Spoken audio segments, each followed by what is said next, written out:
وَطُوبَى لِأَجْوَافٍ تَحْمِلُ هَذَا، اور مبارکبادی کے مستحق ہیں وہ سینے جو ان قرآن کی صورتوں کے اپنے اندر محفوظ کریں گے. وَطُوبَى لِأَلْسِنَةٍ تَتَكَلَّمُ بِهَذَا، اور مبارکبادی کی مستحق ہے وہ زبانیں جو قرآن کی صورتوں کی تلاوت کریں گے. وہ ہلاوا ہے اتنا. زمین نہیں بنا، آسمان نہیں بنا، ہم پیدا نہیں ہوئے. خدا کی قسم 1000 سال پہلے اللہ نے فرشتوں کے سامنے سورہ طٰہٰ کی تلاوت کی، سورہ یاسین کی تلاوت کی. فرشتوں نے سنا تو جھوم اٹھے، کہنے لگے مولا یہ قرآن ہے. اللہ نے فرمایا ہاں. فرشتے کہنے لگے اس امت کے لیے مبارکبادی ہے جن پہ یہ صورتیں اتاری جائیں گی، ان سینوں کو مبارکبادی ہے جو سینے اس کو اپنے اندر محفوظ کریں گے. وہ زبانیں کتنی بابرکت ہوگی جو ان قرآن کی صورتوں کی تلاوت کریں گی. خدا کی قسم اگر چاہتے ہو فرشتوں کی دعائیں لینا، ان کی مبارکبادی قبول کرنا، تو قدر کرو قرآن کی، تلاوت کرو قرآن کی. اسے مصلی پہ پڑھو، محراب پہ پڑھو، منبر پہ پڑھو، خدا کی قسم ہر جگہ پڑھو. اس لیے پڑھو کہ جنگل میں، صحرا میں، بیابان میں پڑھو. مینار کے پڑھے ہیں تو میدان میں پڑھو. یہ بے خبر نجومی تمہیں کیا بتائیں گے کل ہونے والا کیا ہے. یہ قرآن میں نعرہ تکبیر، نعرہ رسالت، مسلک اعلی حضرت، عظمت قرآن، جشن دستار بندی، اراکین کمیٹی. ایمانداری سے بتائیے جتنے مجمع میں بیٹھے ہو نا، اللہ ماشاءاللہ چند کو چھوڑ کے ابھی سروے کرنے لگوں تو الحمد ڈھنگ سے یاد نہیں ہے. گانے یاد ہو گئے، غزلیں یاد ہو گئی، بڑے بڑے بزنس کاروبار مائنڈ میں آ گئے، مگر آج تک الحمد یاد کیوں نہ ہو پائی. ریکارڈ بننا ہے کہ ہمارے ابا کی میموری بڑی مضبوط ہے، بھولتے نہیں ہیں کچھ.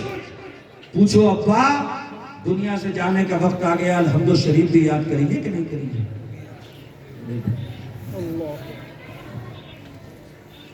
یہی پہ آ کر کے گول کیوں ہیں؟ اخبارات آپ سمجھ لیں، دنیا کے ہر ملک کے حوالے سے گفتگو آپ کر لیں، تو قرآن کو سیکھنے کے لیے وقت کیوں نہیں نکالا؟ اور سنو حدیث شریف، آقا فرماتے ہیں ان الذی لیس فی جوفہ شیء من القرآن کالبیت الخرب، جس کے سینے میں تھوڑا بہت بھی قرآن نہیں ہے وہ کھنڈر گھر کی طرح ہوگا. اس کی طرح کھنڈر گھر دیکھیں، کھنڈرات دیکھیں کیسی آوازیں آتی ہیں اس میں، آتی ہے چڑیلوں کی، بھوتوں کی، جنات کی. وہ تو کھنڈرات ہے نا، اس میں یہی سب چیزیں تو بستی ہیں آ کر کے. اب بھی پریشانی ہو رہی ہے سمجھنے میں کہ سر میں درد رہ رہے 24 گھنٹے، سینہ دھڑکتا رہتا ہے. تمہارے نبی کہہ کر کے گئے جس سینے میں تھوڑا بہت بھی قرآن نہیں ہے کالبیت الخرب، کھنڈرات کی طرح ہے وہ سینہ. اگر چاہتے ہو گھر آباد ہو، یہ دل آباد ہو، سکون اطمینان ہو، قرار ہو، اللہ کی قسم یہ علماء کو دیکھو، حفاظ کو دیکھو، قرآن کو دیکھو. ان کے پاس میں ایران کا کوئی سرمایہ نہیں، ان کے پاس میں سعودی کا کوئی ریال نہیں، پھٹی چٹائیاں ہیں، پھٹے مسلح ہیں، مگر آپ دیکھتے ہو کبھی سڑکوں پہ نکل کے احتجاج نہیں کرتے، پردرشن نہیں کرتے، اپنی مانگیں نہیں رکھتے. جتنا سکون اللہ نے روئے زمین پر ان کو عطا فرمایا ہے، خدا کی قسم کسی انسان کے پاس میں اتنا سکون ہے ہی نہیں. کیوں؟ اس لیے کہ نبی فرما گئے ان پہ سکون کی بارشیں ہوتی ہیں. سبحان اللہ، سبحان اللہ، سبحان اللہ. گھر بھی ہے، بنگلہ بھی ہے، گاڑی بھی ہے، نوکر چاکر بھی ہیں، رکھ رکھاؤ بھی ہے، اسٹیٹس بھی ہے، مگر ہم نے جب کبھی آڑ میں لے جا کر کے پوچھا سچے من سے بتائیے سکون بھی ہے؟ بولا کیا باتیں کر رہے ہو حضرت، جھوٹے کہے ہیں، جھوٹی ہنسی ہے. آپ دیکھتے ہو مجھے ہنستے ہوئے، وہ من سے نہیں مسکراتا، میں ٹوٹا ہوا ہوں، بکھرا ہوا ہوں. خدا کی قسم اتنے غموں نے ڈیرا جمایا ہے بتا نہیں سکتا. دولت ہوتے ہوئے، سمپتی ہوتے ہوئے، نوکر چاکر ہوتے ہوئے، یہ دل کا اطمینان گیا کہاں؟ اگر دل کا اطمینان چاہیے تو بھلے ہی جھوپڑے میں رہنا پڑے، اللہ کے قرآن کو سینے سے لگاؤ اور پیشانی کو سجدے میں جھکاؤ. اللہ اتنی دولت سکون کی عطا فرمائے گا کہ محل میں رہنے والے کو وہ قرار نہیں ہوگا جتنا سکون آپ کو جھوپڑی میں رہ کر نعرہ تکبیر، نعرہ رسالت، سبحان اللہ سبحان اللہ۔ مسجدوں میں دیکھ لو جا کر، میں تو جان بوجھ کے کبھی کبھی کسی امام کے پیچھے نماز پڑھنا پڑ جائے تو میں آپ میں سے آپ ہی لوگوں کو تلاش کرتا ہوں کہ ان کے پاس کھڑے ہونے کو ملے مجھے۔ خوب سیٹیاں مارتے ہو نماز میں ہیں؟ ہاں، یہ علماء بیٹھے ہوئے ہیں، ان سے سورہ فاتحہ سننا کبھی؟ الحمدللہ رب العالمین الرحمن الرحیم مالک یوم الدین ایاک نعبد و ایاک نستعین۔ اب آیا نا نس، اپنے حالات پہ غور کرو۔ نیت کی میں نے 4 رکعت نماز سن میں وقت ظہر میں کہا اللہ اکبر، کیا ہے یہ اتنی سین کہاں سے آ گئی شروع میں؟ اس کا مطلب یہ ہے کہ 40 کے 45 کے 55 کے ہو گئے، آج تک پتہ نہیں چلا کہ الحمدو پڑھنا کیسے ہے۔ نقالی ہے، فقط مکاری ہے۔ جب اللہ کے گھر میں کھڑے ہو کے، اسی کے سامنے کھڑے ہو کے جب مسلمان ایسی مکاری کرے گا تو مجھے بتائیے مدد کہاں سے آئے گی؟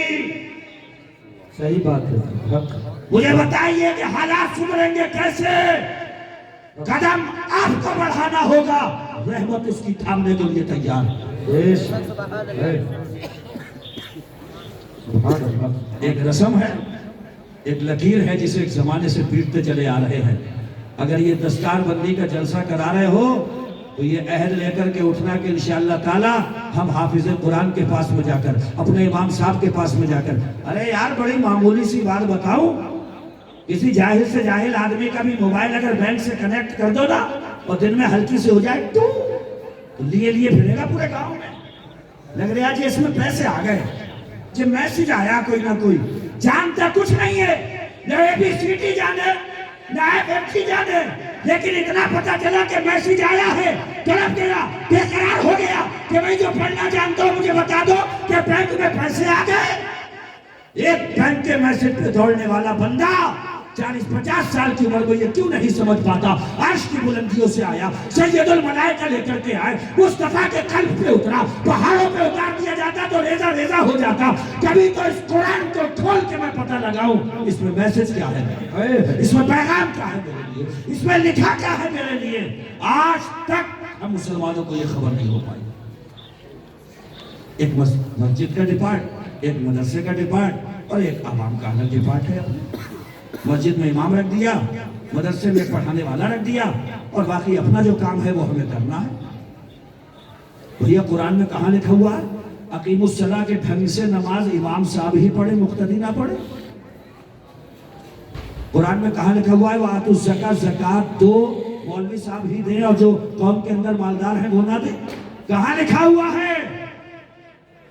وہ لوگوں یاد رکھنا، قرآن پہ جب تک عمل نہیں ہوگا، حدیث رسول کا اجالا نہیں پھیلایا جائے گا، جب تک احکام شرع کی پابندی نہیں ہوگی، حالات نہیں بدل سکتے۔